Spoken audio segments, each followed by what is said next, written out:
Ah, tá bom. Depois de um longo tempo aqui resumindo tudo que tem naquele livro gigante, porque é tipo assim, 15 páginas. Cá estamos para mais uma aula, dessa vez história, né? Ai, ai, vambora. Tá acabando. Vamos começar aqui com a expansão marítima e comercial no século XV, ou seja, ali durante o período do Renascimento, Reforma Protestante, blá blá blá blá blá blá, todo o caos que acontecia não no mundo, mas na Europa. Simbora, povo. Rota das especiarias, bem, aqui basicamente vai estar mostrando é, como o comércio, como a busca e o transporte de especiarias rolava ali na Europa. Sendo bem sincero, eu não acho que seja necessário decorar o mapa, não. Mas é importante você ter essa noção que, tipo assim, o que que rola? Você tem aqui os árabes, os muçulmanos derrubando, tomando Constantinopla para eles, né? E aí, com a queda de Constantinopla, os árabes vão se espalhar ali pela Europa. E nesse espalhamento deles, eles vão chegar aqui na Península Ibérica. Península Ibérica que diz respeito ao que hoje a gente conhece como Espanha, Espanha e Portugal, os nossos ladrões de ouro favoritos, né? Ah, enfim. E aí, pô, com a chegada dos árabes aqui, os conflitos, guerras e tudo mais, acontece que meio que, pô, a Península Ibérica se via numa situação complicada, afinal eles não podiam comercializar mais por aqui. E a rota que eles tinham para a Ásia, para comprar especiarias e tudo mais, estava fechada, porque aqui nesse meio caminho aqui, os árabes estavam dominando. Então a Península Ibérica, Portugal e Espanha tiveram que encontrar um novo método, por assim dizer. Então eles iriam contornar aqui para chegar na Ásia, mais especificamente nas Índias, né? Mas sigamos, vamos embora. E aqui vai falar um pouco do domínio árabe, aí então você consegue ver que é a Península Ibérica, o norte, o extremo norte aqui é na região mais ou menos do Saara, na região do Saara para cima tem o domínio árabe, tem aqui no Estreito, tem aqui Jerusalém, Palestina, tudo mais, essa área aqui na Ásia também. Enfim, é uma área muito grande com o domínio muçulmano, o domínio dos árabes, né? Aqui a gente tem Portugal, blá, blá, blá. E aí, formação de Portugal. O que nos importa aqui no momento não é os árabes em si e tudo mais, é mais a formação de Portugal, Espanha, França e Inglaterra. A gente vai ver um pouco mais para frente isso daí no livro sobre os árabes, cruzadas e tudo mais, mas por enquanto a gente vai começar com os slides, que é mais resumido para quem quer algo mais rápido. Tá bom. Portugal foi governado por mais de 200 anos pelos reis da dinastia de Borgonha no reinado de Dom Diniz. Iniciou-se um período de organização interna no país. Em 1809, com a morte do rei Dom Fernando, que não deixou sucessor masculino, a dinastia de Borgonha chegou ao final. A rainha Teles assumiu o poder como regente, estava disposta a entregar o trono português a sua filha, casada com o rei de Castelo. Não, não, não, não, não, não. Tá. Se você quer um resumo rápido da formação de Portugal, é o seguinte: durante a expulsão dos árabes dessa região, Chap, Chap, a gente vai chegar mais ou menos até. A formação completa de Portugal vai se dar mais ou menos aqui, ó. Né? Acontece que Portugal e Espanha, então ali, os reinos tinham se juntado. Borgonha, que é o que viria a ser a Portugal, e Castela, que viria a ser a Espanha, estavam unidos para expulsar os árabes da Península Ibérica. Nesse processo, quando Portugal meio que limpou toda essa região, Portugal vai conseguir dominar até aqui, mais ou menos, e conseguiu exterminar os árabes dessa regiãozinha aqui, acaba que Portugal vai estar resolvido. E nisso o atual rei de Portugal vai entregar o trono. para um outro membro ali da nobreza. Isso vai gerar ali algumas problemáticas até chegar no ponto que vai começar a ter ali questões, meio que disputas internas pelo trono de Portugal. No meio ali dessas disputas internas, um filho bastardo do rei vai conseguir apoio da burguesia e vai tomar o trono, dando origem a Portugal como ao país de Portugal, né? A nação de Portugal. Esse filho bastardo que foi apoiado pela burguesia estava disputando contra ah, uma rainha ou princesa, não vamos lembrar ao certo, mas os títulos não são importantes, né? Tava disputando contra uma mulher que estaria na linha de sucessão direta e iria se casar ali com um espanhol, o que faria com que Espanha e Portugal se unissem em um só. Mas nesse processo esse filho bastardo apareceu, ganhou o apoio da burguesia que não queria essa unificação com a Espanha. Então, graças ao apoio da burguesia, que claro tinha bastante interesses envolvidos ali, ele conseguiu manter o trono de Portugal para ele. Motivos aí para a expansão. Bem, mesmo aqui tendo retomado essa região aqui, os árabes ainda tinham um grande domínio ali para o restante da Europa, né? Então, Portugal e Espanha vão precisar de se expandir, né? Principalmente Portugal, que vai começar a expansão primeiro. Então, a conquista de Constantinopla é basicamente o que vai acarretar todos os acontecimentos. Afinal, agora o antigo Império Romano-Bizantino está sendo controlado pelos árabes, pelos muçulmanos. Então, Portugal vai precisar de novos mercados. O que significa esses novos mercados? Vai precisar de novos fornecedores. Atualmente é um termo que corresponderia a fornecedores, né? Fornecedores. Ah, esses novos mercados vão estar sendo direcionados na Ásia, né? Eles vão buscar novas rotas para a Ásia, que é onde eles conseguiam especiarias, produtos como seda, entre outros, na rota da seda e tal. Pá. Enfim, eles vão tentar buscar nova rota para a Ásia, principalmente para as Índias, né? Índias, Ásia, tudo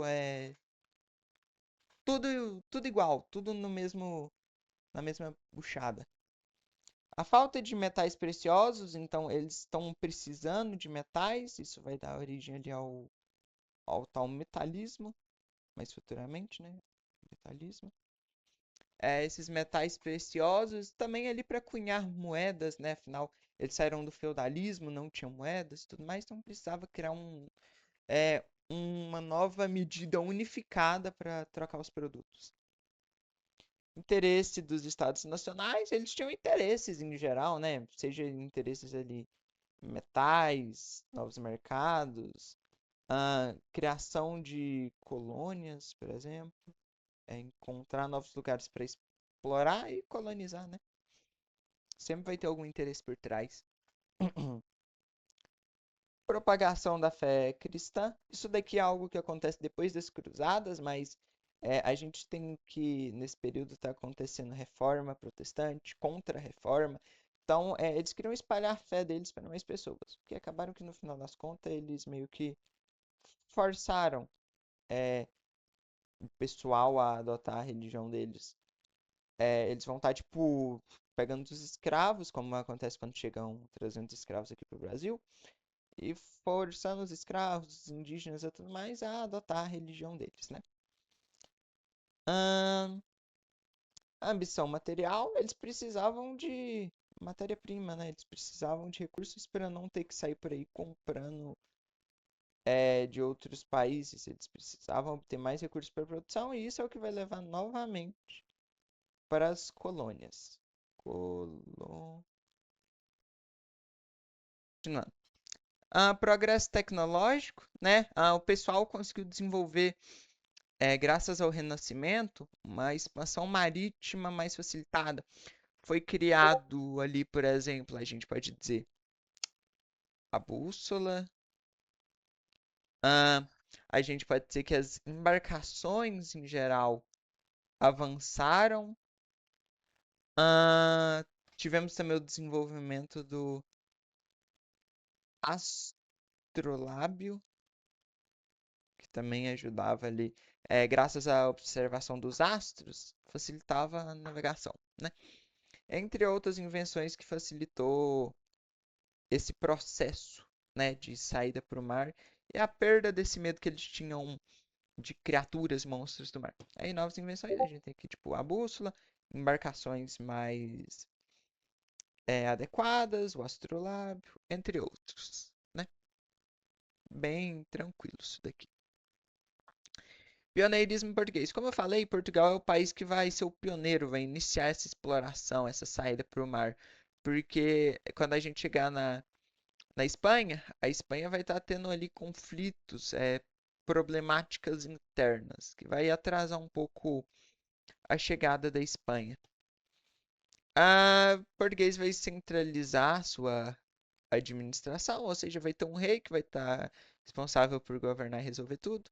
Vamos ter ali a política do mercantilismo, a falta de guerras, como Portugal já estava meio que 100% resolvido, não estava nenhum conflito, vai facilitar a vida deles. Mercantilismo a gente vai falar mais para frente. Escola de Sagres, que a gente pode dizer essas escolas de Sagres como universidades, escolas de navegação, né? Escolas navegantes, dá para dizer assim, né? A posição geográfica favorável, afinal Portugal está aqui, ó. Aqui a gente tem o mar, que a gente tem Portugal. É só Portugal fazer isso daqui, bum, chablau, jogou no mar, pirata navegando, One Piece da vida. Ok, e aí é que a gente tem um mapa das navegações portuguesas, né? Eles perderam a rota direto para as Índias, que, sendo bem sincero, eu suspeito que a rota para as Índias era algo assim, ó. Acredito que a rota padrão para a Índia era algo do tipo. E aí, como os árabes estavam com o domínio nessa região aqui, eles provavelmente trancaram essa rota, ou algo do tipo. É o que eu estimo. Bem, mesmo com todos os avanços, Portugal, eles ainda tinham bastante medo, eles acreditavam que a Terra era plana, se você fosse 100% reto, tipo, tu provavelmente iria cair num abismo infinito e morrer. Fake news da época. Então eles tentaram contornar para chegar aqui nas Índias pela bundinha da África. Olha a bundinha da África. Tá, enfim, seguindo. A gente também teve ali Pedro Álvares Cabral, que desviou só um pouquinho da rota, né? Tipo, ele tinha que ter feito isso, ele fez isso, né? E acabou chegando no Brasil, mas nada demais, né? Não é como se o cara tivesse uma fucking bússola dizendo, tipo assim, ó, norte, sul, leste, oeste, né? Enfim, a gente releva. Espanha, que tem o mapinha da Espanha, quem quiser acompanhar. Espanha se atrasou no processo de expansão marítima graças à sua guerra de reconquista. Então, tipo assim, eles terminaram de expulsar os árabes. Portugal não teve mais nenhum problema. Eles já tinham resolvido seu sistema de monarquia interna, né? Então já estava com o governo estabilizado, então só se jogaram no mar. Joguei no mar, pirata navegando. Enquanto isso, a Espanha, oposta a Portugal, teve a sua guerra de reconquista, né? Que a gente vai falar mais aprofundadamente quando chegar no livro. Mesmo ano da expulsão definitiva dos muçulmanos do último território espanhol, ainda ocupado Granada, Colombo alcança a América.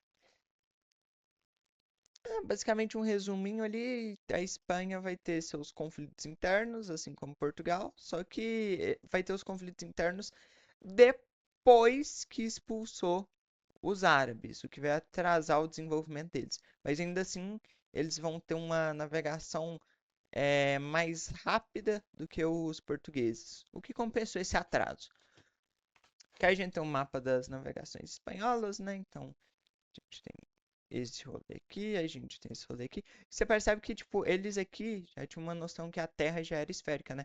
Eles passaram por aqui, que acarretou que eles chegassem aqui e voltassem, né? Mesma coisa, mesmo processo acontece aqui. Eles fizeram isso, fizeram aqui, voltaram, né?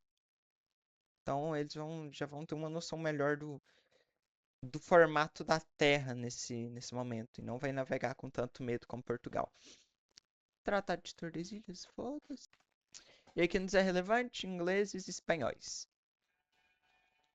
Não, ingleses, espanhóis, não, ingleses, franceses e espanhóis. Enfim, tentando descobrir novos caminhos para as Índias, esses países procuravam a passagem noroeste para a Ásia, ou seja, buscando novas rotas comerciais ali, né? E aí, como eles não acharam essa passagem que eles queriam para chegar aqui na, nas Índias e também parte também aqui da África, eles vão se direcionar aqui para América do Norte. Então, tipo, a gente pode ver, por exemplo, como exemplo, pode ver, por exemplo, como exemplo, ahn, essa região aqui que a gente tem, por exemplo, o Canadá, que vai falar francês e inglês, né? Vai falar duas línguas.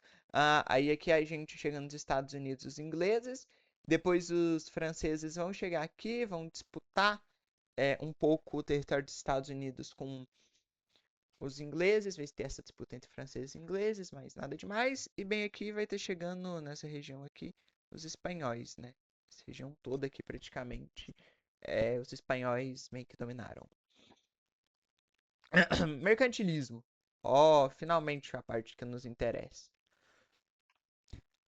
Poderíamos conceituar mercantilismo como política econômica do Estado absolutista ou doutrina econômica estabelecida pelos países da Europa. Então, basicamente, ele é uma doutrina econômica estabelecida pelos países da Europa.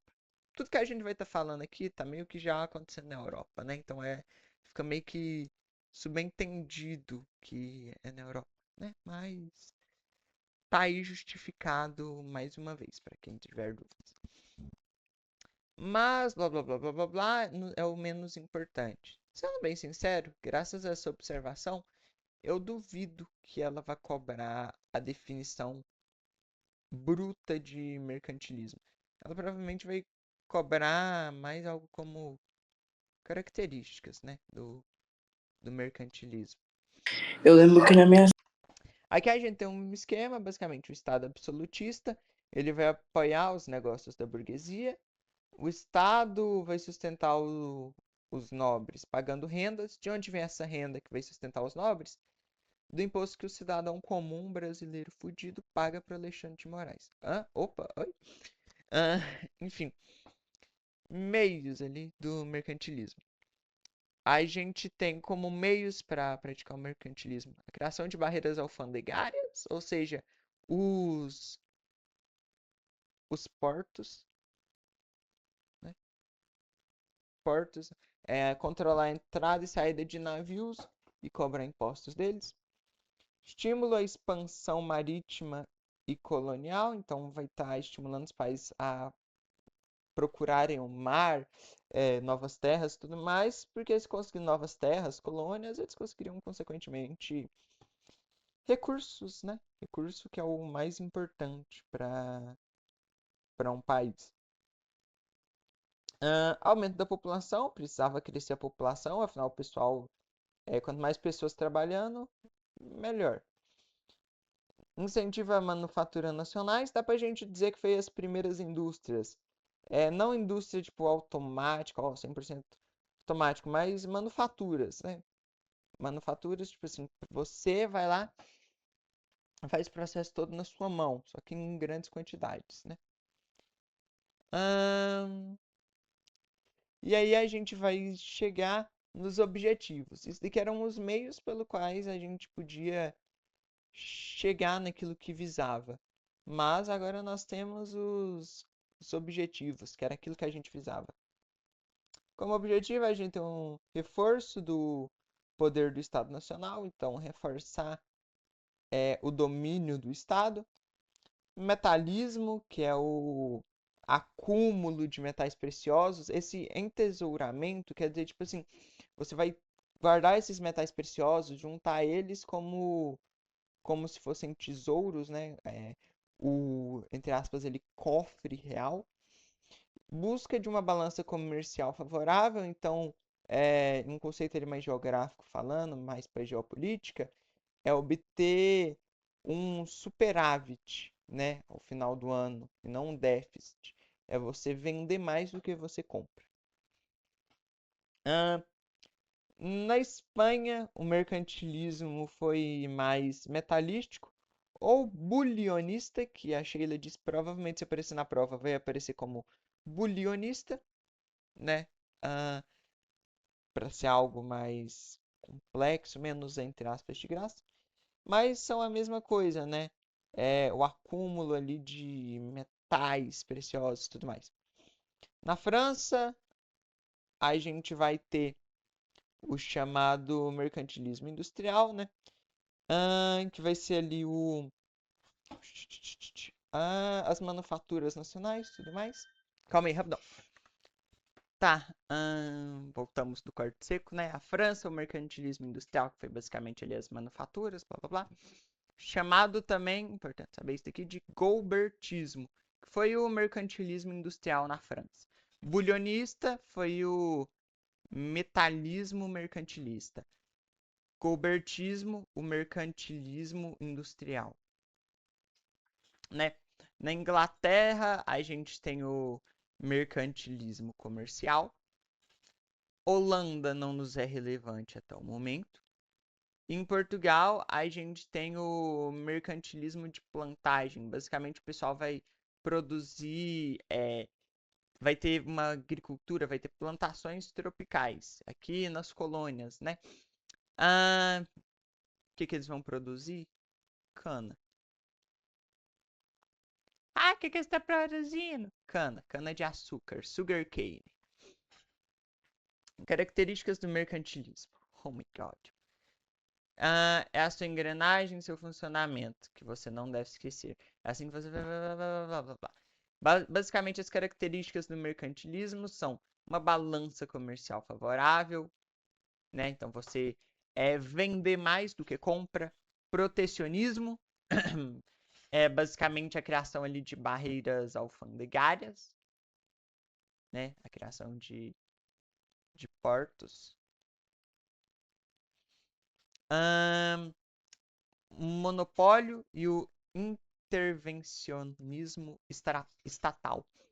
Um, monopólio quer dizer que o Estado tem todo o controle daquilo que é feito.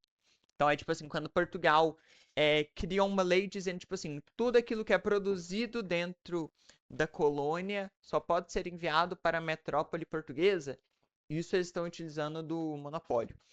E o intervencionismo estatal diz respeito a o Estado poder mudar, controlar aquilo que está sendo produzido. Então, tipo assim, Portugal controlava. É o seguinte, vocês vão produzir cana no Brasil. Vocês vão produzir café. Vocês vão produzir... Vocês vão extrair para o Brasil, né? Coisas desse estilo. A ocupação Aí, portuguesa. E aí a ocupação portuguesa estruturou-se nos termos da política econômica mercantilista, que não é um sistema econômico, mas é uma política econômica, são diferentes, né? Então, basicamente, Portugal vai estar quase que inteiramente focado nisso daqui, no mercantilismo de plantagem, na produção tropical.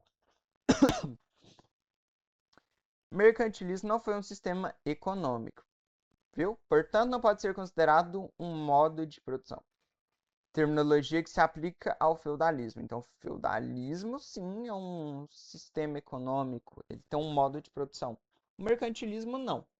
O mercantilismo é a lógica econômica de transição do feudalismo para o capitalismo. Então, é como se você estivesse mudando aqui o sistema do feudalismo para o capitalismo. E aí, nesse meio termo, você não tá usando 100% de nenhum desses dois sistemas. Você tá usando meio que tipo 50% desse, 50% daquele. E esse meio termo é o mercantilismo. É o mercantilismo. Tratados e limites da... Isso daqui não nos é relevante. E aqui a gente vai ter o absolutismo. Funde-se com o mercantilismo, é normal encontrarmos uma opção entre eles. Então, tipo assim, o absolutismo monárquico, ou seja, o rei, o monarca ter plenos poderes sobre o país, vai estar se unindo ali ao modo, a política econômica do mercantilismo, né? A gente vai dizer que, tipo assim, é uma política econômica do absolutismo. O mercantilismo é uma política econômica própria ali do absolutismo, foi adequada para ele.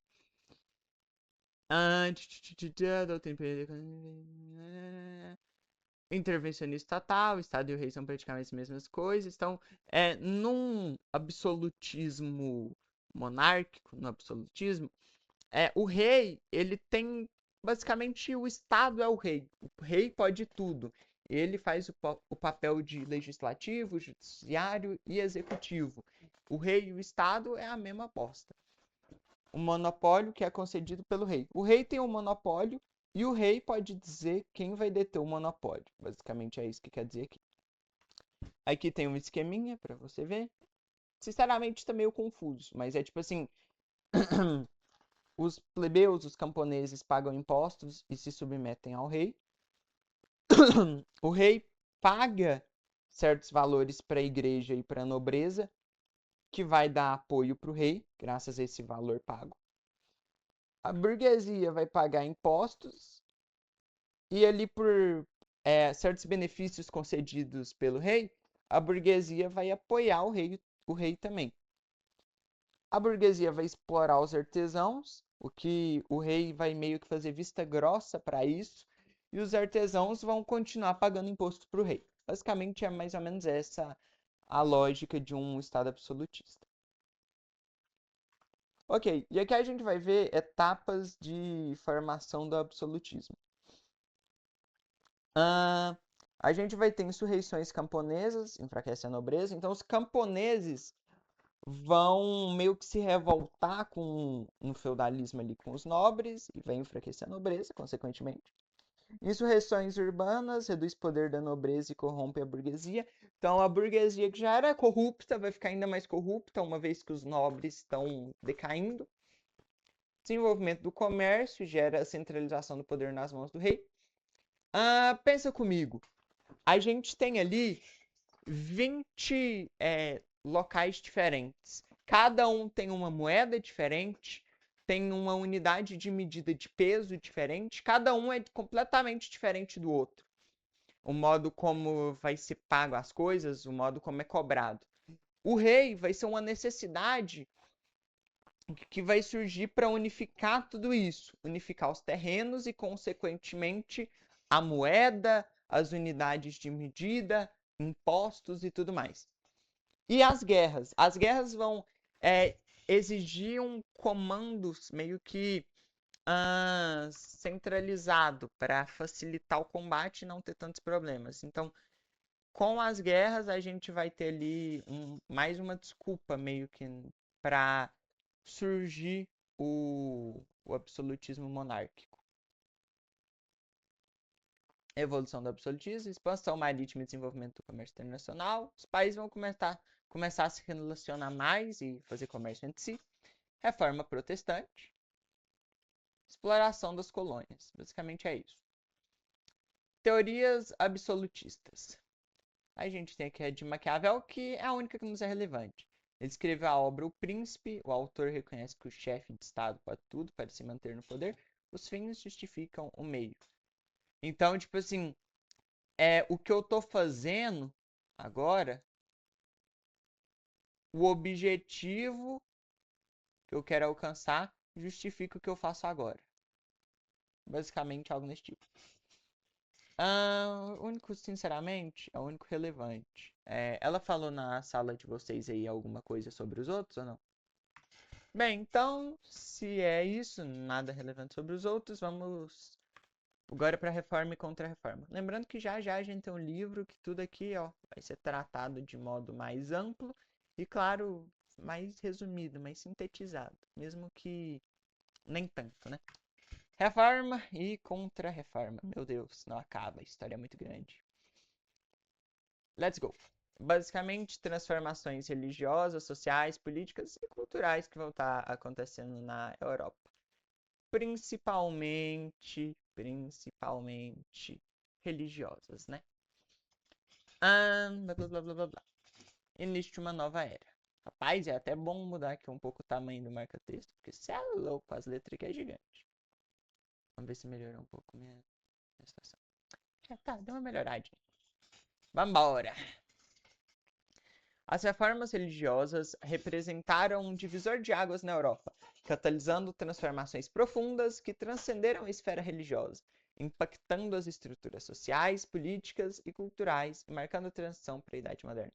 Então, basicamente, essas mudanças religiosas que vão estar acontecendo, basicamente foi o que dividiu a Europa. Esse divisor de águas quer dizer que, tipo assim, separou a Europa a ponto de meio que quase gerar uma crise, podemos dizer assim. E vai ocasionar transformações muito grandes,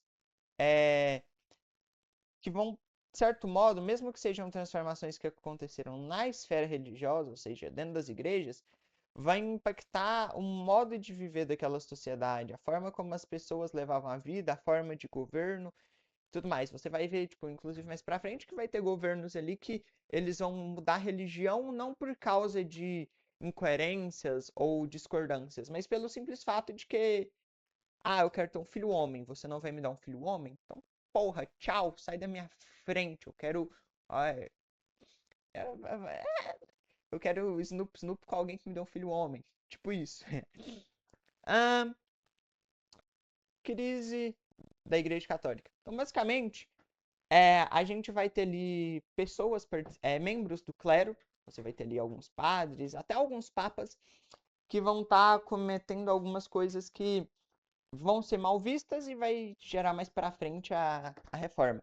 Você tem aqui primeiro a simonia, que basicamente vai ser a venda de cargos dentro da igreja. A gente tem um caso aí, por exemplo, de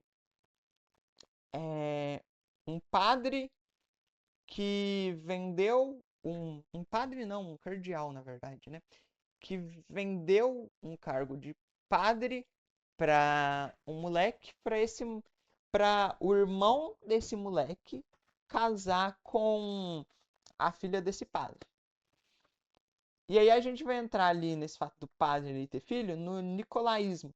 Basicamente que é o desrespeito ao celibato clerical, né? Então o pessoal foi lá fazer Snoop. E aí, tipo assim, falaram, uou, tá errado isso daí. Não pode não, mano.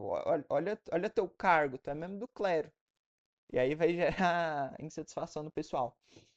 Venda de indulgências, então você vendeu perdão, que mais pra frente você vai ver hipocrisia.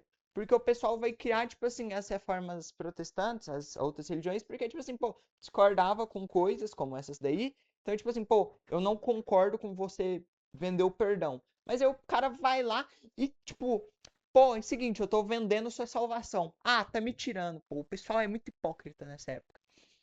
Acúmulo de riquezas e poder temporal. Então, tipo assim, a parte. Eles estavam basicamente dizendo, tipo assim, se você é alguém ali do clero, sua preocupação não tem que ser riqueza, não tem que ser acumular dinheiro, bens e tudo mais. Sua preocupação tem que ser salvar sua alma e a dos outros, né, cara? Não fazer Snoop, conseguir grana e tudo mais. O objetivo tem que ser nobre, não capitalizar. Humanismo e a razão. O humanismo, movimento intelectual do Renascimento, enfatizava a razão e o potencial humano, promoveu a leitura crítica dos textos clássicos e bíblicos em suas línguas originais, e se expôs inconsistências nas interpretações e práticas da Igreja Católica. Essa abordagem intelectual questionou a autoridade eclesiástica, preparando terreno para a reforma protestante. Então, basicamente, com o humanismo, que visava ali o racionalismo, o individualismo, é, a, a racionalidade, o pessoal começou a pensar, pô, por que as pessoas não podem ler a Bíblia? Tipo, eu mesmo pegar e ler ela. Por que eu não posso aprender a ler? Por que toda essa dificuldade para fornecer ensino? Por que a Bíblia é algo de tão difícil acesso, né? E aí, quando, tipo, começou, graças ali à prensa do Gutenberg, a prensa de Gutenberg, a Bíblia começou a ser produzida em larga escala. Foi a primeira produção traduzida da Bíblia, né? Então, isso vai fazer com que as pessoas vejam ali inconsistências na interpretação que era feita da Bíblia. E as pessoas vão começar a questionar a autoridade do clero. Então, isso vai começar a dar meio que uma fagulha para a reforma protestante. Imprensa e disseminação. A invenção da imprensa por Gutenberg. Pô, é foda. Ontem, quando eu estava escrevendo de Gutenberg, ele apareceu com M. Hoje, quando eu escrevo com M, ele aparece com N. Ah, tá me tirando. Tá de sacanagem com minha cara. A invenção da imprensa por Gutenberg revolucionou a comunicação. Livros e panfletos com ideias reformistas, como as de Martinho Lutero, foram impressos em massa. Então, tipo, a Bíblia foi produzida em grandes quantidades, panfletos revolucionários, tudo mais, tudo começou a ser produzido em grandes quantidades. Abre a circulação de críticas à igreja e de novas doutrinas. Alcançou vastas audiências. Então, tipo assim, as críticas, as teses começaram a se expandir com mais velocidade. Acelerou. Tá, basicamente isso. Acelerou as ideias. Martinho Lutero criticou a venda de indulgências, ou seja, a venda do perdão, e a autoridade papal, ou seja, a autoridade que o Papa tem. E aí ele criou suas 95 teses. São 95 teses. Em Wittenberg. Pilares da teologia.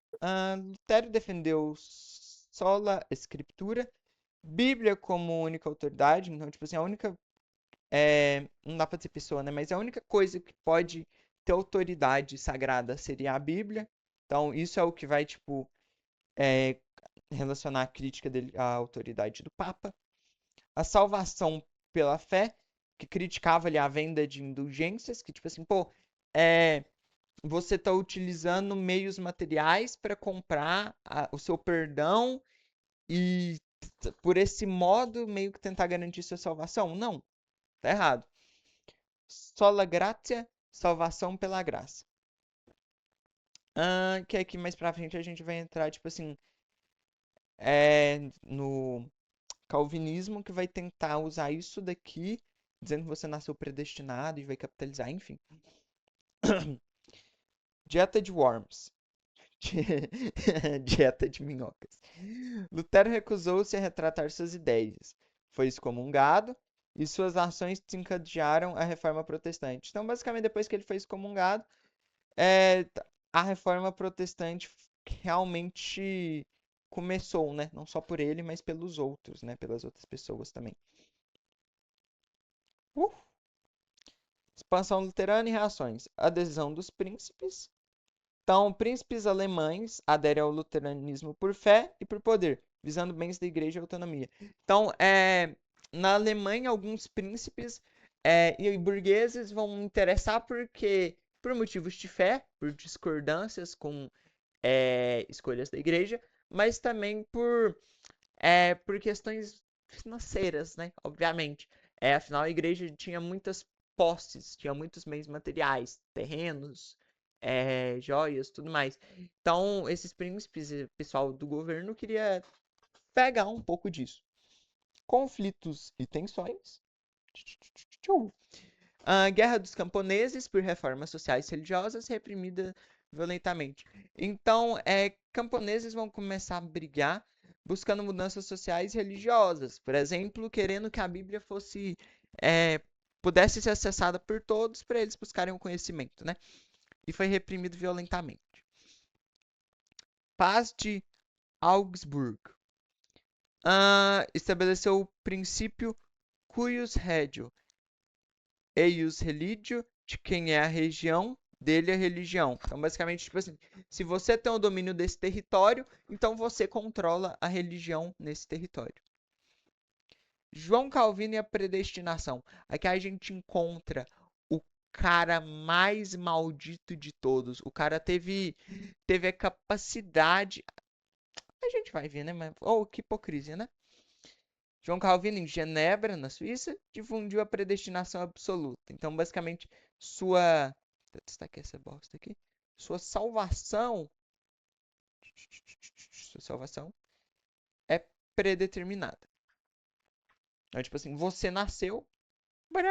Eu sou uma criança gordinha, olha só. Então, no momento que você nasceu, você já tem, tipo, aqueles anúncios de joguinho que aparece quando, tipo, você tá andando aleatoriamente pelo Google. Tipo assim, você manda essa pessoa aqui pro céu, você manda essa pessoa aqui pro inferno. Então, tipo assim, a salvação é predeterminada. Você nasceu, já vai dizer, pô, você vai pro céu, você vai pro inferno, né? Valorizava trabalho e disciplina como sinais da graça divina. Então, se você fosse alguém trabalhador, disciplinado, você provavelmente seria salvo. Seria um sinal de que você estava predestinado aos céus, né? O que ele não vai aplicar corretamente 100%, porque quando os burgueses começam a se interessar, ele vai dizer basicamente que, tipo assim, pô, se você é burguês, você não necessariamente precisa trabalhar, né? Você meio que já nasceu rico, então sua salvação meio que já está garantida. A ética protestante. Eita bosta, que eu fiz merda. Valores morais do protestantismo. Uhum. Influenciou o capitalismo, claro, né? O cara vai estar vendendo a salvação, segundo Max Weber. Então, basicamente, a gente vai ver isso mais pro livro, na verdade, né? Mas, basicamente, esse cara vai ter sistemas que vai dizer o seguinte: se você é rico ou você ficou rico, é um sinal de que você vai ser salvo. É um sinal que você é predestinado à salvação. E se você doar para a igreja, você pagar ali certos valores, meio que, entre aspas, a benção viria para você, né? Então, é só um pouquinho capitalista o cara, né? Sigamos. Reforma Anglicana. Reforma Anglicana impulsionada por Henrique VIII, o rei da Inglaterra, separou a Igreja da Inglaterra de Roma pelo ato de supremacia. Que é importante se lembrar. Ato de supremacia. Basicamente foi o cara dizer, tipo assim, a partir de agora, a Igreja Católica não está mais na Inglaterra. O rei não só tem o poder de governar, como também, a partir de agora, o poder religioso, né? E aí, isso foi conhecido como tal o ato de supremacia.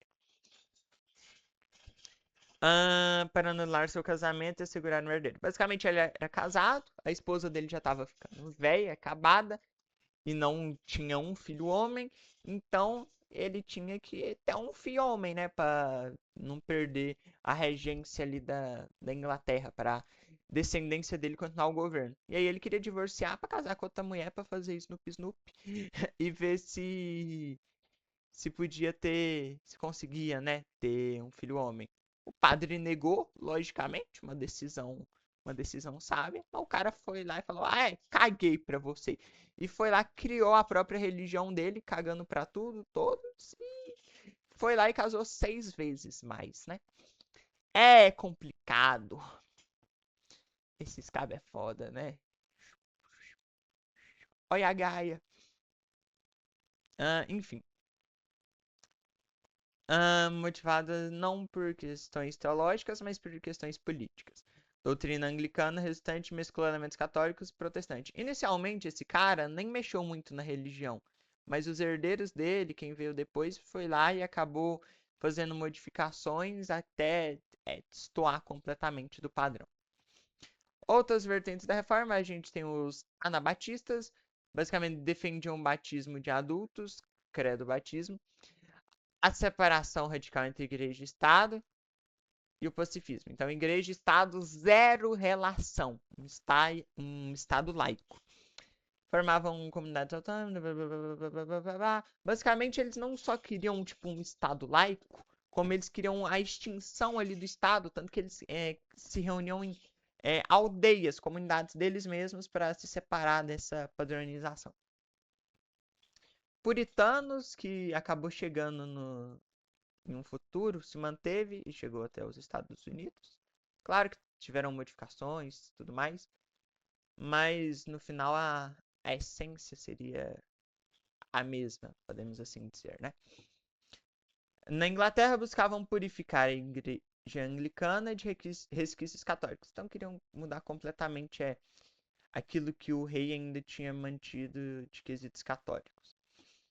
Ele valorizava a disciplina moral rigorosa e a leitura bíblica individual. Então, tipo assim, cada um lê sua Bíblia, cada um tem sua interpretação.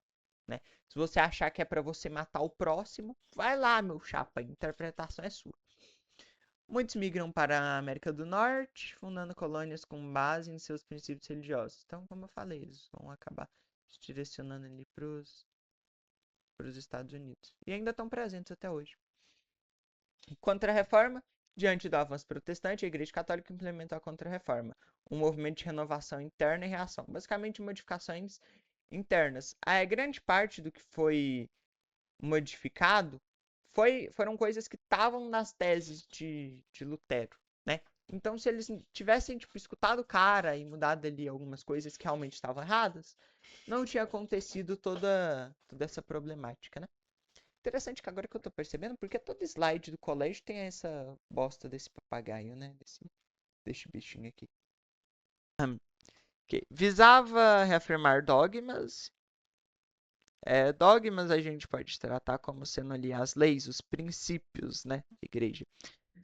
Moralizar o clero. Então, ei, você, padre, não faça mais Snoop Snoop tenha filhos. Celibato, né, cara? Tá nas nossas regras, né? Por favor. Combater heresias, não vender. Eu esqueci o nome do bagulho. Vender. Não vender, Indulgências. perdão, indulgência. Não vender indulgências, não cometer nicolaísmo, blá blá blá. Combater heresias como a Inquisição, tribunal eclesiástico para julgar e punir hereges. Eles fizeram um concílio de Trento, onde eles mudaram os dogmas, blá blá blá blá blá, venda de indulgências, criação de seminários para o clero, bispos obrigados a residir em suas dioceses. Novas ordens religiosas, a Igreja Católica impulsionou ordens como a Companhia de Jesus, os tais jesuítas, que vão chegar aqui no Brasil e tudo mais, é aquela história que a gente já conhece, vai catequizar os indígenas, blá blá blá. Fundada por Inácio de Loyola em 1540. Jesuítas foram cruciais na educação, catequese e defesa da ortodoxia católica. Inquisição, Tribunal de Santo Ofício. Inquisição foi reativada para combater a disseminação de ideias consideradas heréticas. Seu papel era julgar e punir aqueles que se desviavam da doutrina católica, utilizando métodos rigorosos. Caso, por exemplo, ali, tipo, quando eles realizavam meio que expedições, entre aspas, se encontrasse, por exemplo, alguém, tipo, não protestante e tudo mais. Tinha casos, mas, por exemplo, os indígenas, como aconteceu no Brasil, eles iriam, tipo, tentar aplicar ali pelos jesuítas, mas em alguns casos mais extremos, eles podiam, tipo, espancar os indígenas ou até matar eles. É ocasional, vai depender da época. Em alguma época, isso daqui era mais rigoroso, mais extremista. Em outra época, nem tanto. Blá, blá, blá, blá, tô com mecanismo de controle social e religioso, mas depois foi meio que deixou de existir, né? Foi desligado.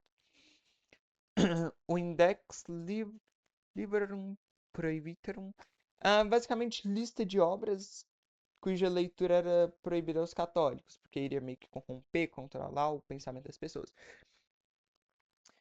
Isso daqui, opinião pessoal, claro, mas esse bagulho de proibir certas leituras é uma coisa que, pô, acontece até os dias de hoje. O Estado, diversos países, no Brasil, no Irã, nos Estados Unidos, todos os países têm alguns livros que são proibidos de adentrar, independente tipo, de qual princípio, teoria seja a desse país. Quase todo país hoje em dia tem algum livro, alguma obra literária que é proibida de entrar. Porque, sinceramente, sei lá, eu acho meio hipocrisia. Você vem pedir a pessoa de ler, não é como se fosse invocar o Janho. Guerras de religião na Europa, guerras huguenotes na França, guerras católicos e protestantes. Então foi um conflito entre os católicos e os protestantes que destroçou a França. Gerou o massacre da noite de São Bartolomeu. Vai demonstrar a brutalidade desses conflitos com milhares de mortes. E enfraqueceu a monarquia e coesão social. A sociedade ficou meio tipo assim, pô, será que esse cara aí sabe que eu sou católico? Será que ele vai tentar pular no meu pescoço e me matar? Pô, será que esse cara aí sabe que eu sou protestante? Será que ele vai tentar pular no meu pescoço e me matar? É basicamente, pessoal, essa desconfiança, né? Guerra dos 30 Anos foi um conflito religioso político que envolveu grandes potências europeias, causou imensa devastação e redefiniu as fronteiras e o equilíbrio de poder. O Tratado de Westfália estabeleceu a soberania estatal. Ok. Legados, impactos sociais e culturais. Meu Deus, não acaba, velho. Divisão e pluralismo. A Europa dividiu-se confessionalmente, gerando conflitos pluralistas religiosos. Várias religiões ali que tinham que conviver e acabou gerando alguns conflitos. Marcou o início da modernidade. Isso aqui é interessante porque é a diferença aí, o surgimento dessas diferenças de religião e tudo mais, deu início à modernidade, né? Calma aí, rapidão. Ficou Cultura meio e estranho isso aí. individualismo. Reforma impulsionou a alfabetização, incentivando a leitura bíblica. Então, no final foi bom, porque as pessoas começaram a estudar mais, ler a Bíblia e tudo mais. Promoveu o individualismo religioso, onde a fé se tornou experiência pessoal e direta. Ética e Estado, surgiram novas éticas de trabalho, valorizando a disciplina e o acúmulo, Estados nacionais, blá blá blá blá blá blá. É basicamente isso daqui formou o Estado laico. Né? Legado da forma, como os princípios da como as liberdade de consciência, persistência. Mano, é aquilo que a gente já sabe. É meio que os resultados que deixou para nossas reflexões filosóficas, que a gente só abre o Google e pesquisa o que foi a reforma e contra-reforma e não para refletir sobre tudo que ocasionou, né? Conclusão é o que a gente já sabe, né? Então, terminamos os slides. Bora pro livro. Amém. Manda um pix aí, por favor. Eu gostaria de comer. Eu gostaria de comer um bolo gelado, um bolo no pote. Se mandar o pix aí pra mim comprar o bolo gelado, eu divido, eu dou metade do bolo no pote. Só seja humilde e ajude esse pobre professor.